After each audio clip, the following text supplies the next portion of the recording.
Oke, Assalamualaikum warahmatullahi wabarakatuh. Perkenalkan, saya Purwati Ayutami dengan NPM 2357051007. Nah, di sini saya akan membuat video penjelasan tentang soal UTP atau ujian tengah praktikum dari mata kuliah pemrograman terstruktur kemarin.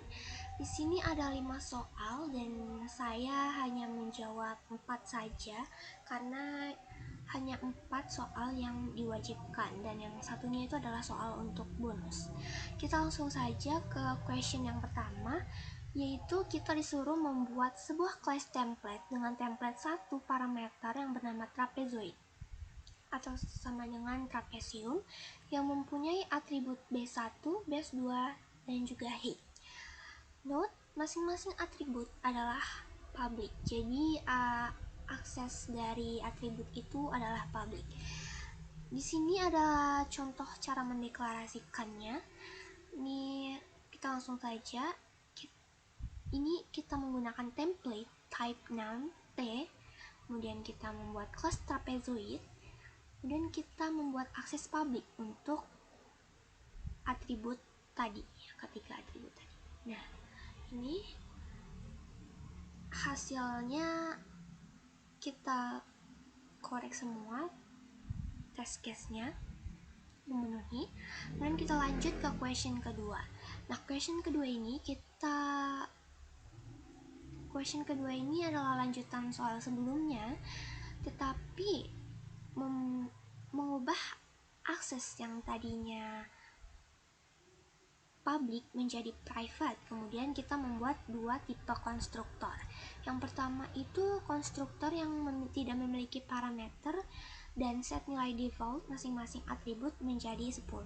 Kemudian membuat konstruktor dengan parameter untuk mengatur nilai pada atribut. Kemudian setelah membuat konstruktor, kita disuruh membuat metode dari setter dan juga getter dengan akses public. Di sini ada note, setter dan getter nama atributnya harus menjadi kapital. Di sini contohnya. B1 menjadi set B1 dengan huruf B-nya besar. Kemudian begitu juga dengan metode getter. Kita langsung saja pada kodenya ini. Kita menggunakan template class itu tadi, type name, kemudian class trapezoid, kita yang tadinya public, kita ubah menjadi private. Kemudian kita membuat akses public lagi untuk membuat konstruktor. Nih, konstruktor 1, yang ini konstruktor 1, kemudian yang ini konstruktor 2. Konstruktor pertama kita berisi tentang trapezoid yang tidak memiliki atribut, tapi kita memiliki nilai default dari masing-masing atribut dari kelas trapezoid itu. Kemudian pada konstruktor kedua kita membuat parameter dengan mengatur nilai dari parameter tersebut. Kemudian di sini ada metode dari setter, ya, metode dari setter ini. Kemudian selanjutnya ada metode untuk getter, ya. Dan ini test case-nya kita berhasil memenuhi semua test case-nya. Kemudian kita lanjut pada soal nomor 3. Masih lanjutan dari soal sebelumnya, tapi kita harus menambahkan metode dari calculate area dan juga calculate perimeter. Nah, fungsi dari calculate area ini adalah untuk menghitung luas trapezoid, sedangkan calculate perimeter untuk menghitung keliling dari trapezoid. Ada note, kita akan menganggap trapezoid yang kita hitung itu adalah sama kaki, yang mana rumus dari trapezoid sama kaki dan juga tidak sama kaki itu berbeda. Kemudian ada petunjuk, kita menggunakan library CHAINMAT untuk menggunakan fungsi SQRT dan PAU, yang dimana akan menghitung dari luas maupun keliling trapezoid ini. Nah, kemudian ini adalah kodenya. Yang ini sudah saya jelaskan pada soal nomor 2 itu di atas. Kemudian kita langsung masuk pada metode yang akan ditambah, yaitu calculate area. yaitu menghitung luas dari trapezoid. Sini kita akan langsung return ditambah dengan rumus dari trapezoid, luas trapezoid sendiri, yaitu base 1 ditambah base 2 dikali dengan tinggi, kemudian dibagi dengan 2. Kemudian kita masuk ke metode calculate perimeter, yaitu keliling dari trapezoid itu. Kemudian kita menginisialisasikan base 1 itu dengan side 1, base 2 itu dengan side 2. Kemudian side 3 ini kita inisialisasi untuk rumus dari mencari bagian miring dari trapezoid dengan menggunakan Pythagoras sepertinya ya. Kemudian ini ada rumusnya SQRT PAU base 2 dikurang base 1 kemudian dibagi dengan 2,2 ditambah PAU 8,2. Kemudian ini ada returnnya, yaitu rumus dari mencari keliling dari trapezoid itu, yaitu side 1 ditambah side 2 ditambah 2 kali side 3. Ini test case-nya memenuhi semuanya.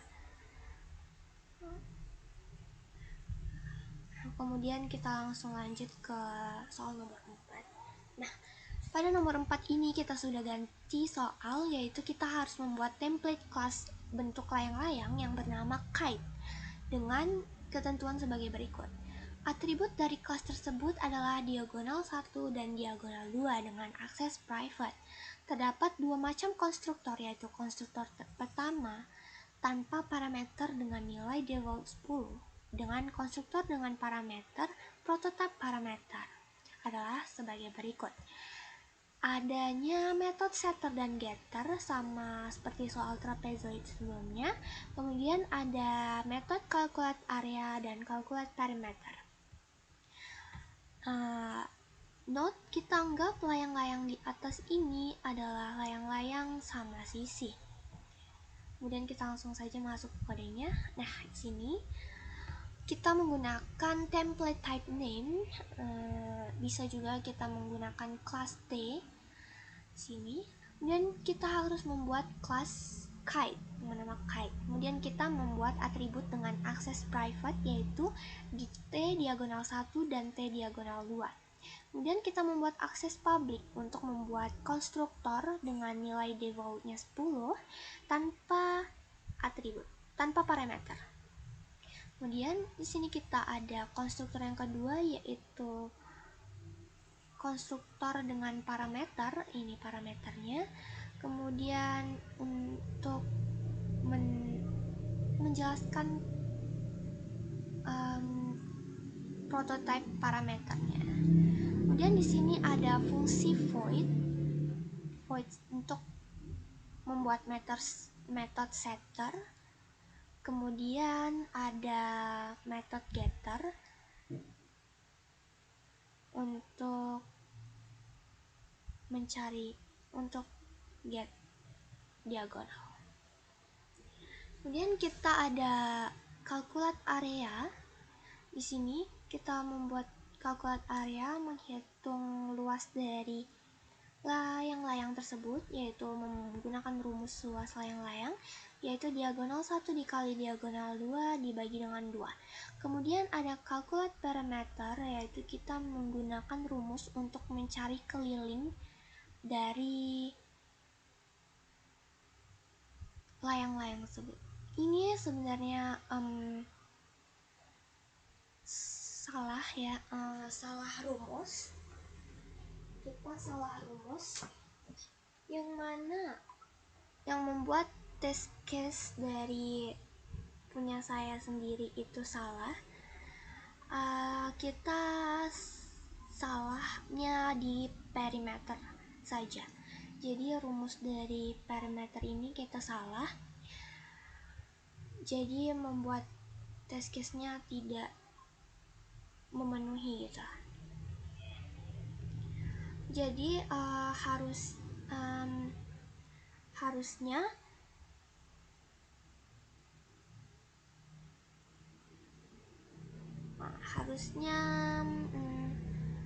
rumus yang kita pakai untuk mencari keliling dari apa sih namanya, keliling dari layang-layang ini, yaitu 2 dikali pau ya, diagonal 1 dikali diagonal 2 ditambah diagonal 2 dikali diagonal 2 kemudian dikali dengan 0,5. Jadi itu adalah rumus yang benar, ini rumusnya salah, dan ya hasil XP-nya salah di perimeternya.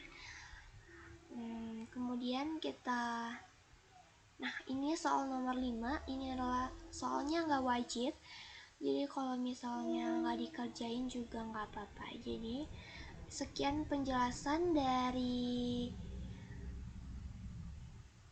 tugas UTP saya. Saya ucapkan terima kasih. Wassalamualaikum warahmatullahi wabarakatuh.